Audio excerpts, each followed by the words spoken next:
Amadas por unos, odiadas por otros, pero de las decisiones de nuestras dos invitadas de hoy depende la vida de miles de personas. Con Claudia López, alcaldesa de Bogotá, Colombia, y Cynthia Viteri, alcaldesa de Guayaquil, Ecuador, hablaremos hoy sobre lo que significa ser mujer con poder en América Latina y en tiempos de pandemia. Claudia López y Cynthia Viteri, hoy en Fuerza Latina.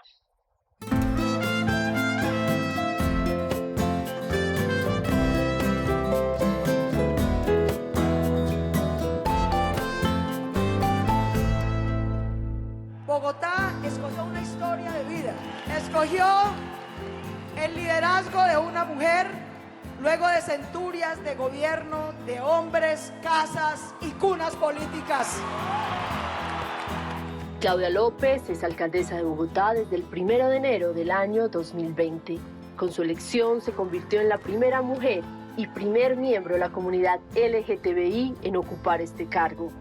Expertos coinciden que al lograr la alcaldía de Bogotá se convirtió en la mujer más poderosa de Colombia. Hija de una maestra, estudió Relaciones Internacionales y después de realizar posgrados en prestigiosas universidades de Estados Unidos, logró su doctorado en Ciencias Políticas. Fue fórmula vicepresidencial de Sergio Fajardo, reivindicándose en Colombia como una propuesta de centro.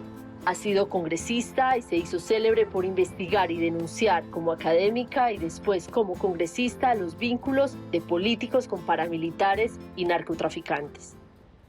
Guayaquil dijo a Cynthia Viteri, sigue. Y todo Guayaquil gritó, sigue Guayaquil, sigue. La alcaldesa de Guayaquil, Cynthia Viteri, lleva más de 25 años en la política. Tuvo su primera hija a los 16 años y hoy es madre de 5 hijos. Estudió periodismo, pero se graduó de Derecho. Siempre ha estado vinculada al Partido Social Cristiano, el más conservador y tradicional de ese país. En el año 2006 y en el 2016 fue candidata presidencial por ese partido. Ha sido asambleísta y diputada. Se hizo célebre en América Latina por los duros debates contra el expresidente Rafael Correa. Para comenzar voy a pedirles autorización de no decirles señoras alcaldesas, sino de llamarlas por su nombre. Cynthia, Claudia, cada minuto de ustedes significa la vida o la muerte para miles de personas. Gracias por estar en Fuerza Latina. Muchas gracias a ustedes por invitarnos. Muy generosa, muchas gracias. Voy a empezar preguntándole a Cynthia. 10.000 muertos en esa ciudad que lideras. Estuviste bajo todos los focos, bajo cámaras de todo el mundo. Cynthia, ¿cómo estás? ¿Cómo duermes? ¿Cómo te despiertas? Duermo poco y me despierto temprano gracias a mi marido, que es el que me despierta. A él le doy los horarios de a qué hora me tengo que levantar para entrevistas y recorridos todos los días.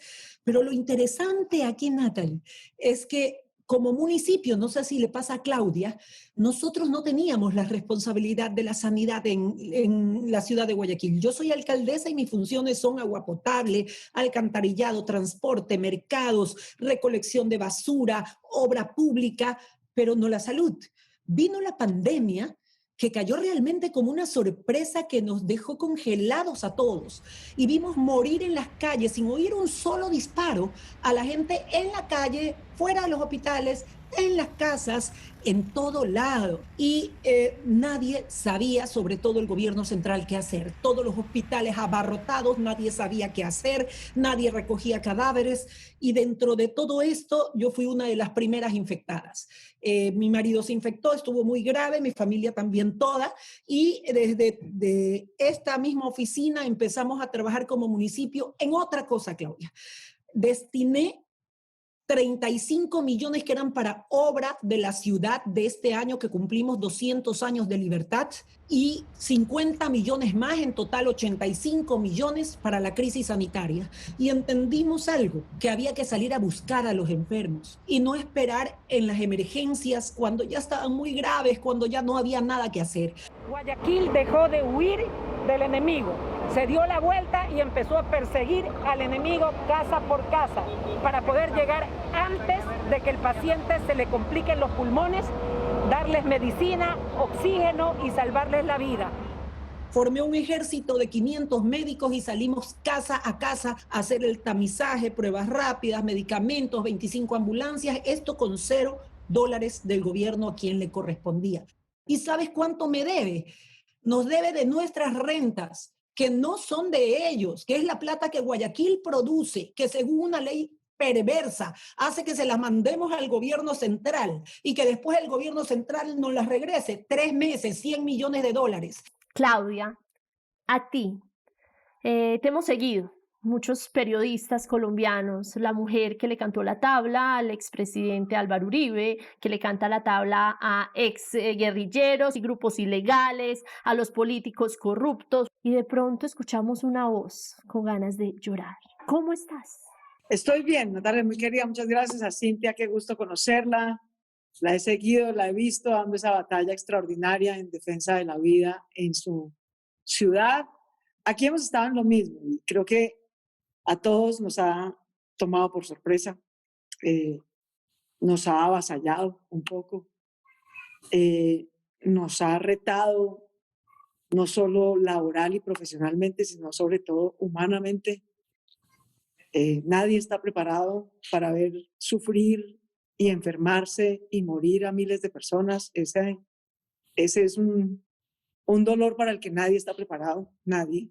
Entonces es muy difícil, ha sido muy retador, ha sido conmovedor, pero también ha sido muy aleccionador, diría yo. Yo la verdad debo decir que he visto la mejor cara de mi ciudad en estos meses. Tenemos 5 nuevas zonas de cuidado especial en Bogotá. He visto una ciudad que ha dicho primero la vida y sistemáticamente nos ha apoyado en eso. Primero la vida. No, que es que la economía, los empleos, la crisis, mientras haya vida, lo material lo vamos a recuperar. 80% de la gente dice, está haciendo, hágalo. Está haciendo lo que tiene que hacer. No pierda el foco. Que cuando le dijimos, mire, nos tenemos que ir a casa, y el gobierno nacional no quería que nos fuéramos a casa y no quería hacer una cuarentena y le parecía que no era tan grave, que había que esperar, y arrancamos y nos apoyó la ciudad y nos apoyó el país. El fin de semana en el que Bogotá decidió hacer un simulacro de cuarentena, finalmente nosotros empezamos ese fin de semana, se sumaron 7 gobernadores, 500 alcaldes de Colombia, a pesar de que el gobierno nacional no quería. Y 4 días más tarde, finalmente el gobierno nacional dijo, bueno, está bien, entonces vámonos a cuarentena, ¿no? Y luego ha sido un proceso muy difícil, más desafiante todavía, que es el proceso de volver a abrir. Desde el 27 de abril estamos volviendo a abrir, y entonces ahí ya la tensión no ha sido, primero por cerrar, y luego por cómo abrir. No, abra todo, abra la economía.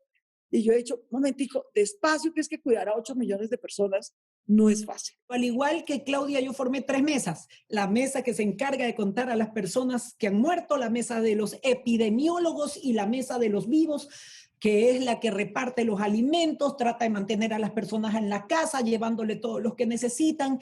Pero hubo un trabajo, como dice Claudia, que no acaba nunca. Y por otro lado, que cada victoria que tienes es solamente ese día. Al día siguiente todo puede cambiar. Claudia, te hemos visto tener profundos desacuerdos con el gobierno nacional, casi que gobernar alzando velas contra las decisiones del gobierno del actual presidente de Colombia, Iván Duque. ¿Cómo ha sido ese enfrentamiento, ese desacuerdo que aparentemente es muy profundo? Yo no dudo de la buena fe del presidente y de su dedicación también para manejar esta pandemia. Yo lo que creo es que teníamos la misma información epidemiológica, pero una visión de cuál era el orden de las prioridades distintas. Para el presidente, la prioridad siempre ha sido la economía. Y para mí la prioridad siempre ha sido la vida. Y no digo que a él no le importe la vida. Lo que digo es que su orden de prioridad es distinta, tal vez porque sus funciones son distintas. Entonces, más que un enfrentamiento, realmente yo se lo dije al presidente el otro día en público. El presidente siempre ha contado con mi apoyo. Con lo que no cuenta es con mi hipocresía ni mi pleitesía, que es distinto. Es distinto. Yo con el gobierno nacional no he dejado de coordinar un solo día. Pero cuando creo que está tomando decisiones equivocadas, lo digo. Y lo controvierto porque además lo he dicho con argumentos. Y como le ha pasado a Cintia, los hechos han terminado por darnos la razón. Señor presidente, que hay que cerrar el aeropuerto. No, es muy difícil, va a ser un gran impacto. Señor presidente, hay que cerrar el aeropuerto. Llevamos mes y medio de cuarentena y mes y medio de reapertura gradual con todos los cuidados, los protocolos, los controles de aforo, ¿no? En la mitad de una pandemia, al gobierno nacional se le ocurrió hacer un día sin IVA, un día sin impuestos, de compras presenciales. O sea, no se le ocurrió decir, compren sin impuestos para reactivar el comercio, pero por internet, con eso no se contagia. No, presenciales. Tuvimos el mayor nivel de aglomeración en entrada a almacenes que haya tenido Bogotá en los últimos 4 meses. Entonces es una cosa que uno dice, es que es de no creer, Dios mío, ¿con qué criterio deciden que en la mitad de una pandemia estamos es de shopping? No estamos de shopping. Estamos tratando de que este mal, que puede ser mortal, como ya le pasó a Guayaquil al principio, y con todo el esfuerzo ha logrado controlarlo, es como si no aprendiéramos, como si creyéramos que esto no es tan serio, que ya pasó. Cintia, para ti, ¿cómo fue también ese, en algunos momentos, desencuentros con las personas que te enviaban desde Quito? Bueno, no solamente desencuentros, el último lo tuve el día de hoy. El día de ayer les demostré que llegaban personas contagiadas en vuelos nacionales y que el COVID no distingue entre fronteras, no distingue entre extranjeros y nacionales, ni tampoco por edades. Ellos les hacían control epidemiológico a los extranjeros, pero en los vuelos nacionales dejaban entrar y salir a todo el mundo sin ningún control de ningún tipo que no sea mascarilla. Entonces, el día de hoy tuve realmente uno de los últimos enfrentamientos que espero que no sigan dándole, aunque sí es necesario, como dice Claudia, seguiré, aunque me consideren una mujer a veces conflictiva, esto en medio de las balas, por ser mujer, por ser rubia, por ser política y porque todo el mundo trató de hacer ver que a la que le correspondía esta emergencia fue a mí, pero no era así.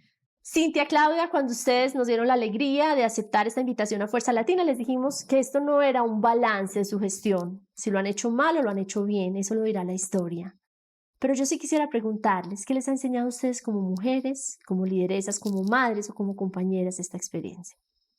Son 3 meses, yo llevo 1 año de alcaldesa, pero en estos 3 meses he aprendido lo que no he aprendido en mis 54 años, pese a que a mi vida fue como el común de la vida de las demás personas, difícil. Estos 3 meses me enseñaron a decidir rápido, a no tener contemplaciones, a despedir a los que no sirven, a cambiar a las personas que tratan mal a la gente pobre, a decidir qué dinero se cortan y qué dineros no, qué obras siguen y qué es prioritario o no, y olvidarme de que el gobierno existe. Cuando necesites una mano que te ayude, búscala aquí, en el extremo de tu brazo. Frase que no es mía, sino de Napoleón.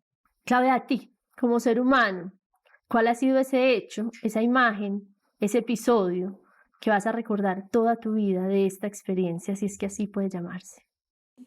Tal vez lo que más me ha conmovido y me ha emocionado es la generosidad de la gente y de los servidores públicos de Bogotá, como estaba diciendo Cintia, que no dejaron de recoger la basura, de ir a arreglar los servicios públicos, de ir a los hospitales, a cuidar enfermos, a entregar mercados, gente que tenía, esa no era su función. Bueno, Bogotá no entrega mercados en la casa, esa no era la función de Bogotá.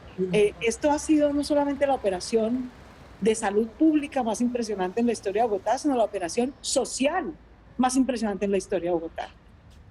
A nivel personal, lo más duro para mí ha sido no poder ver a mi mamá, que tiene 70 años, que está en cuarentena, que no vive conmigo, y yo me la pasé todo el día de la madre, me acuerdo el 11 de mayo, diciéndoles, miren, si de verdad quieren mucho a su mamá y no viven con ella, por favor no vayan a verla.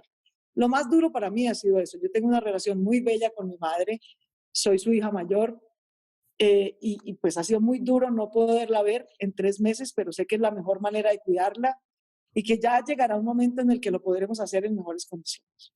Y mira esto, Claudia, y mira esto, Natalie. Esto pasó la semana pasada. Para mí sí fue el momento más conmovedor. Cuando repartía la comida, estos trabajadores salieron a sacar una bandera del Ecuador desde el techo y esta señora, una bandera de Guayaquil. Sabes que casi se me salen las lágrimas. ¿Sabes por qué? Porque ellos están diciendo, volvimos a nacer, tenemos esperanzas, estamos vivos, nos vamos a levantar y nos vamos a poner de pie. Claudia, cuando uno ve tu carrera política, uno dice asumirse una líder política, una académica de la comunidad LGTBI, debía ser en un país tan conservador como Colombia extremadamente difícil. Esa, comparada con lo que estás enfrentando hoy, ¿ha sido la experiencia más difícil o es esta? No, está de lejos. Yo, digamos, Cintia dice, no alcanzo a dimensionar, pero digamos en su contexto de su país, y además soy rubia. Pero yo, Cintia, de las 5 cosas difíciles para ser líder pública en Colombia, yo tengo 4, ¿no? Soy mujer, no vengo de una familia acomodada, soy hija de una maestra. Igual, vamos igual. Soy lesbiana. Estoy en un país tan eso no conservador.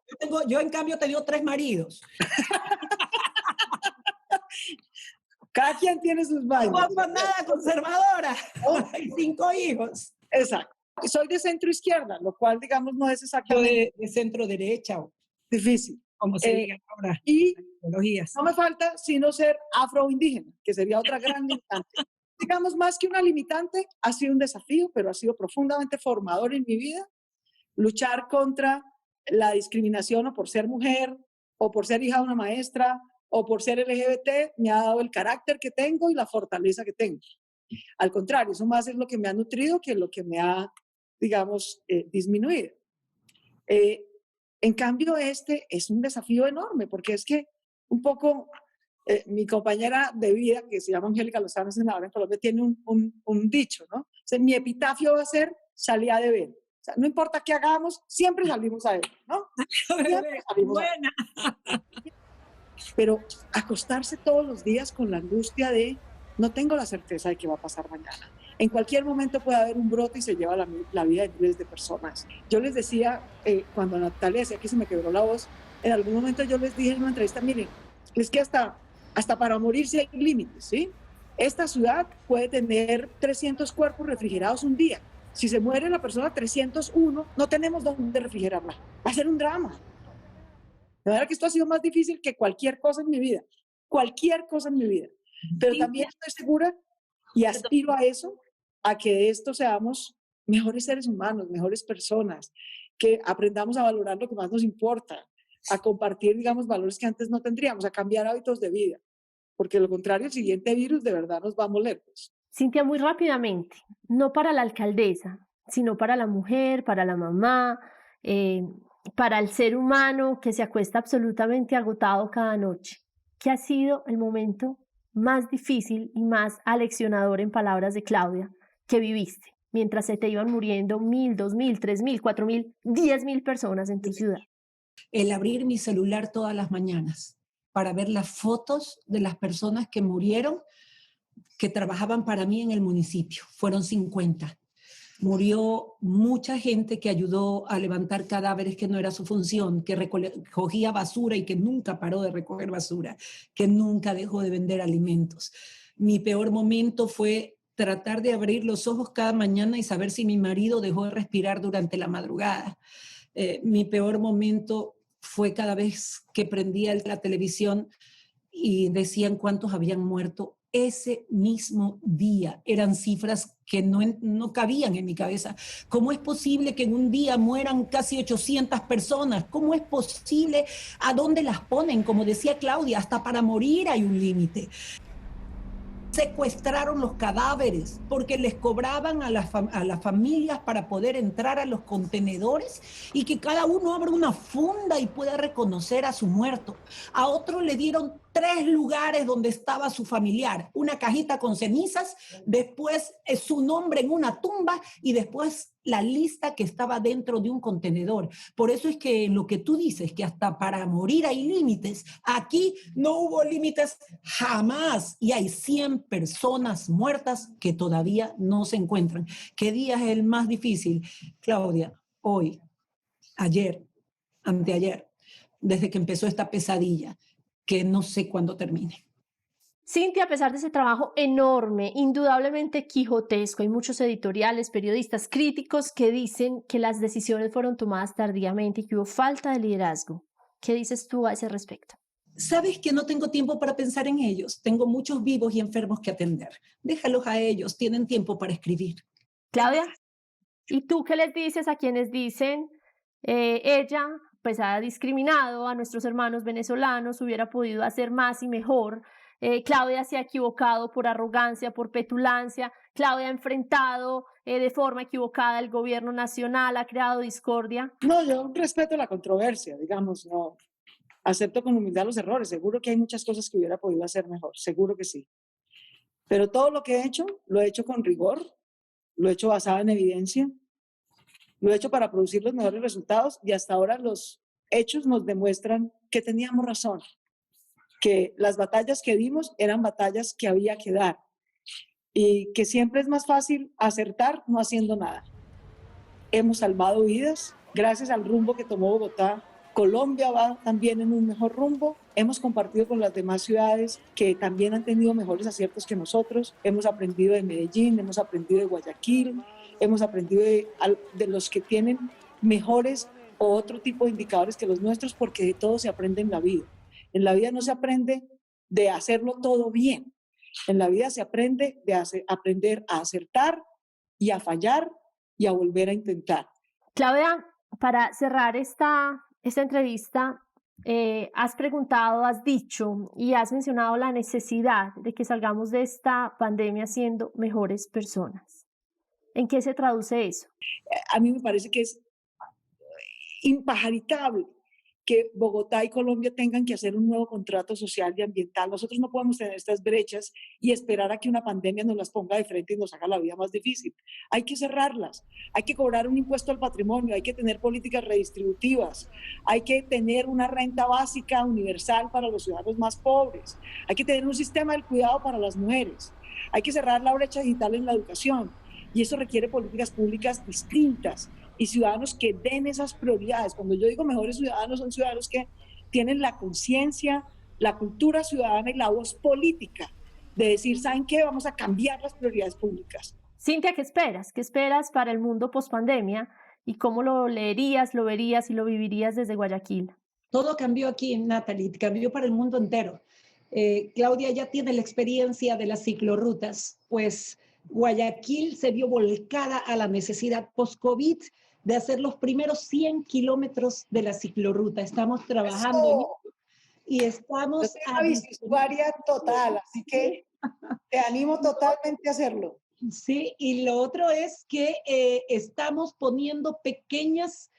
convirtiendo a Guayaquil en pequeñas ciudades que tengan todo para que no se movilicen al centro, que cada sitio tenga su farmacia, su mercado, su cine, su hospital, su escuela, su parque, para que la gente no se traslade. Y empezamos con el municipio.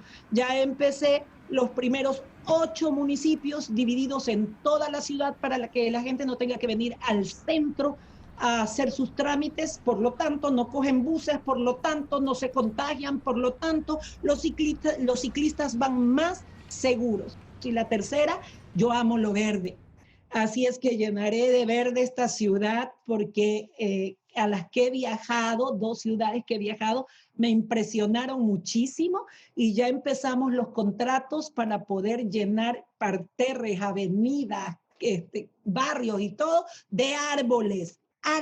Tenemos que volver a lo principal. ¿Qué es lo principal? Cuidar la vida, cuidar a los que amas, hacer de la vida una hermosa experiencia. Me queda un minuto, Claudia, y no es secreto, y te voy a pedir una respuesta muy sincera, que esta pandemia te proyectó como una candidata presidencial con muchas posibilidades. Cuéntale a través de Dolce Vele Fuerza Latina, América Latina, si en este continente vamos a tener una mujer presidente de la comunidad LGTBI progresista para defender y crear el mundo que acabas de describir. La vamos a tener. Si es Claudia López o no, eso no importa, pero no tengas la menor duda de que la igualdad es imparable. Este es el siglo de los que habíamos sido tradicionalmente relegados y cuyas voces y liderazgos cada vez más protagónicos, de las mujeres, de los jóvenes, de comunidades LGBT o étnicas que habían estado relegadas, que no han estado reconocidas, que hoy tienen voz, movilización, capacidad y van a avanzar. Para fortuna del diseño constitucional de mi país, los alcaldes no pueden renunciar y dejar el cargo votado para irse a hacer experimentos políticos.